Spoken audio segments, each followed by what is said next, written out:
Ezzel a kis videóval szeretném megmutatni, hogy a Facebookon hogyan lehet törölni a lájkolt dolgokat.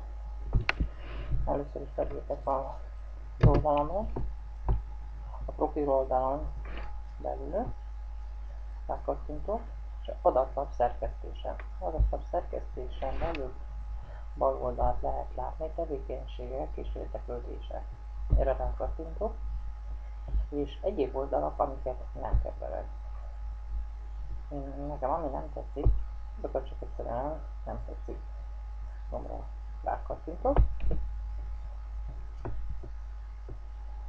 Ez a 3 dolog, ami nekem nem. Lezárom, és legvégén ne felejtsük el, ugye a társok mentése. Miután a változtatásokat megnézem, amikor fesztő lesz és mint látjuk, hogy ha nem tetszett dolgokat, nincs benne a oldalunkon. Köszönöm a figyelmeteket, sziasztok!